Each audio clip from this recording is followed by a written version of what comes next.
Jadi beberapa hari yang lalu, guruku ngasih tugas yang cukup unik, dan itu adalah tugas pramuka tapi nata rumah. Oke, mungkin kedengeran agak aneh. Mungkin kenapa? Apa hubungannya pramuka sama nata rumah? Jadi di sini sebenarnya ini adalah salah satu syarat buat kita bisa lulus ujian syarat kecakapan khusus.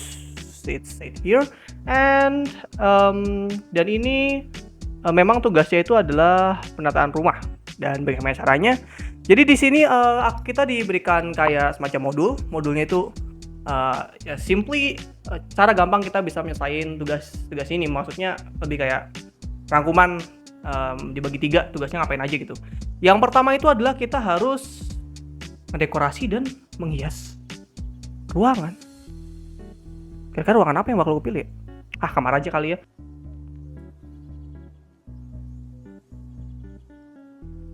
Well, mari kita coba. Jadi yang pertama aku membuat kamarku ini sedikit lebih simple. Dengan warnanya aku lebih memilih warna hitam putih karena aku nggak terlalu suka warna yang terlalu mencolok karena sakit mata aja dan bikin nggak bisa tidur kalau malam, asli. Itu kalau kalian itu nggak terbiasa sama warna banyak pasti bakal malam nggak bakal bisa tidur. Jadi aku ngias tembokku yang sebelah sini, depan aku lagi rekaman ini.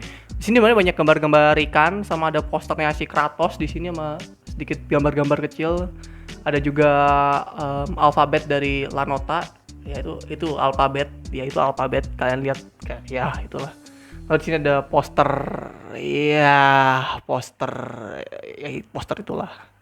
Lalu di sini ada, ya anggap aja ini dekorasi buat tugas yang kedua, nanti akan aku jelasin.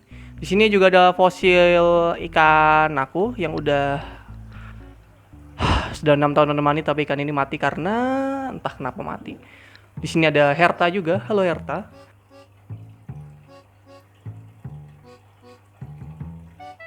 Dan di sini ada terrarium kecil-kecilan, dan di sini obviously ada akuarium yang isinya ikan tapah. Namanya Bob. Hey Bob.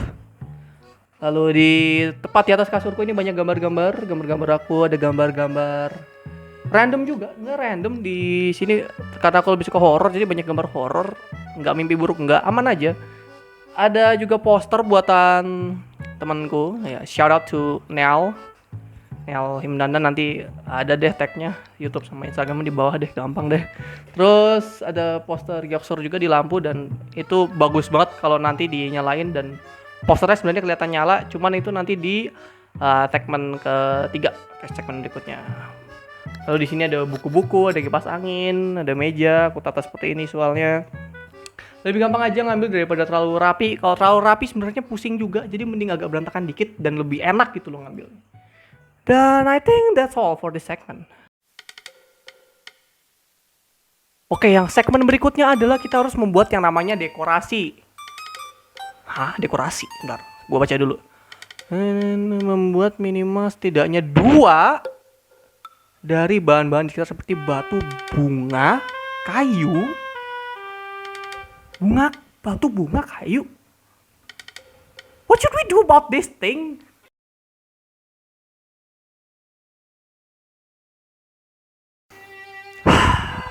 Iya. Jadi tepat sebelum saya rekaman ini, aku keluar mancing dan ngambil beberapa kayu dan juga tanah-tanah, rumput dan segala macem. Dan aku ngebikin 2 hal ini yang kalian akan lihat. Jadi yang pertama ini aku ngebikin, I don't know what is this thing called. I just say, ya anggap aja hiasan. Aku nggak terinspirasi dari Blair Witch Project dan semacamnya. Aku tidak mau sebut merek, tapi sudah sebut ya sudah. Pokoknya ya ini anggap aja ini mirip-mirip lah ya kayak gitu. Konsepnya sama, ada tali diikat, ada tali merah juga. Aku kasih cat hijau supaya nggak kelihatan hal-hal yang membuat jelek. Lalu yang kedua aku bikin this small terrarium yang aku bakal isi, dan aku udah isi kelomang di sini. Kelomang kecil ada 3 ekor, cuma aku baru taruh 1 karena yang 2 kebesaran dan aku takutnya malah ngerusak. Jadi ya for now I think that's all. Oke, yang pertama ini, yang kayu ini aku ngumpulin kayu-kayu random ini yang aku nemu di kali belakang rumah. Terus aku bakar. Ya, aku bakar kayu. Kenapa? Aku bakar kayunya tapi cuma buat ngilangin serabut-serabutnya aja supaya nggak bikin susupan di tangan. Asli itu kalau misalnya kena tangan susupan, serius itu apa serabut-serabutnya itu tajam banget. Asli kalau nggak dibakar susah. Nah itu aku bentuk seperti bentuk apa diamond begini, segi 4 tapi ya belah ketupat lah kalau kita sebutnya. Terus aku sambungin 4 pakai simpul yang aku lupa simpulnya namanya apa, pokoknya simpulnya bentuknya nyilang gitulah, simpul silang lah, I forgot. Dan diisolasi sedikit.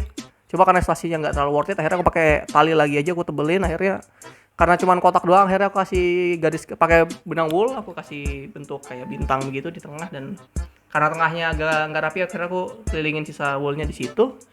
Dan di situ aku juga dapat inspirasi buat gambar sesuatu yang di atas sana itu. Karena yang di atas itu, di tengah itu sebenarnya logo ini.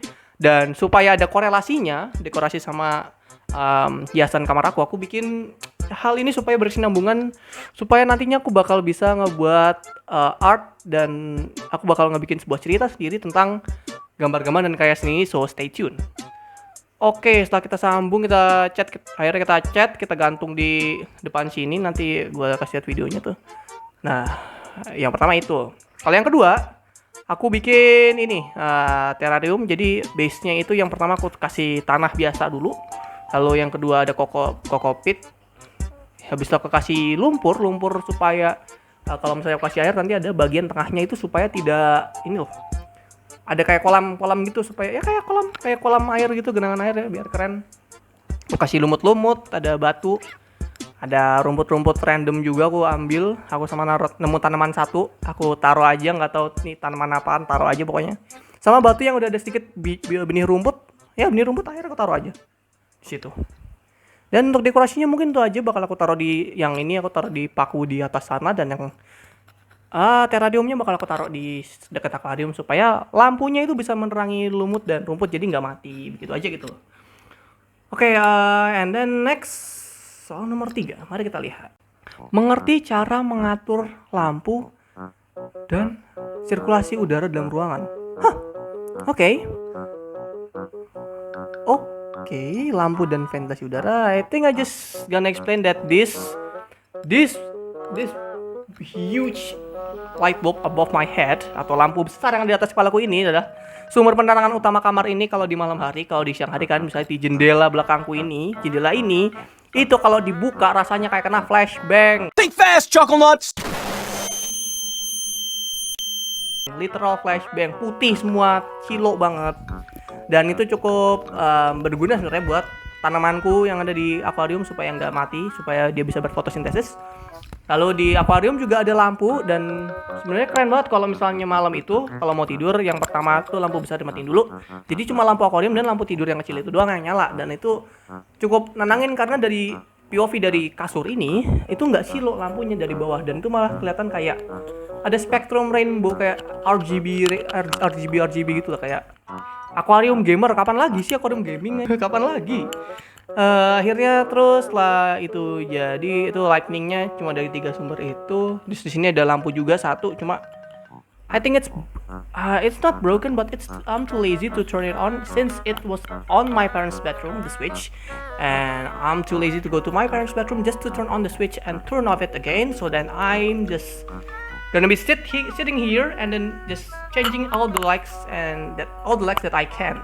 Cuma lampu yang aku bisa aja yang aku atur di sini, dan yang jauh-jauh dan yang malesin aku kayaknya skip dulu aja karena memang buat apa sih? Ini udah cukup banget, dan ini udah cukup, dan sana kalau nyalain yang ada malah silo di mata dan ribet. Oke, sekarang ventilasi. Jadi ventilasi itu dari yang utama kalau pagi dan siang jendela pasti dibuka, jadi udaranya ganti. Pintu ini juga dibuka, udaranya juga keluar masuk aman, dan ini udah ada 2 ventilasi di atas yang ditutupin pakai jaring nyamuk. Kenapa? Kalau dibuka gak cuma nyamuk yang masuk, kelelawar masuk. Ya, sebenarnya sih saya berani nangkap kelelawar, cuma ya ribet aja gitu kalau misalnya kita mau 2020 part 2 kan nggak mau gitu. Oke, next di sebelah sini juga ada ventilasi ke kamar to my parents bedroom, and then di atas pintu utama ini juga ada ventilasi yang ya we can say cukup bagus karena memang jadi dari segala arah bisa ada ventilasinya. Oh ya, aku juga lupa mention kalau di sini ada glass block, literal glass block kaca ya. Nah, it's not Minecraft but it's glass block yang memang kasih cahaya sedikit aja gitu loh, buat kayak detektor aja. Kalau enaknya tuh kita bisa tahu pagi, siang, sore, malam dari ngelihat glass blocknya ini tanpa harus lihat keluar jendela gitu. Kalau nih glass block warnanya oranye berarti sore atau pagi gitu. Kalau putih banget berarti siang. Kalau gelap ya berarti malam gitu. And that's all. Dan itu semua kayaknya udah semua lighting dan ventilation, sama ada kipas angin di sini dan air conditioner di my parents bedroom, so that the air will be cold at night and I'm not gonna getting steam or cook alive in here, because this room is actually pretty hot if it's hot, but it's gonna be freezing cold. Like it's not zero or negative, but it's really cold that you could get a hypothermia if you are just go out after swimming and then you stay in this room for like 2 or 3 hours, and then you're gonna get hypothermia. Like if you're not getting any clothes or anything, then you were literally gonna get hypothermia in here. But if you use the proper clothes and use the blanket, which I have the really thick blanket over here. Oke, mungkin sementara itu dulu untuk video kali ini, karena semua aspek udah aku jelasin dan seharusnya ini udah cukup buat menjelaskan jawaban dari soal-soal tadi, dan juga dari dekorasi, konsep kamar aku mau kayak gimana, terus ngebuat dekorasi yang aku bikin secara effortful tapi felt like it's effortless, and then cahaya dan ventilasi juga udah oke. And I think that's all. Don't forget to like and subscribe to my channel if you're new here and you would like to see another content, maybe newer contents, or maybe mungkin konten-konten baru yang kalian mau penasaran, like gaming konten aku bisa bikin, atau mungkin konten-konten lain, karena aku juga jarang banget bikin video buat this YouTube channel. This YouTube channel is almost died, but because I'm too lazy, karena aku terlalu malas, dan juga tugas sekolahnya banyak banget, jadi aku nggak bisa fokus ke dua hal. Karena I think being a content creator is not as hard as your 9 to 5 job, or as I think it's not as hard as your 9 to 5 job, or your school test. I don't know, but I think simply just aku nggak bisa bagi fokus buat ke sekolah sama content creating, jadi aku bakal fokus ke sekolah dulu, dan content creating bakal aku bikin di sampingan aja. So I think that's it from me. Thank you so much and bye.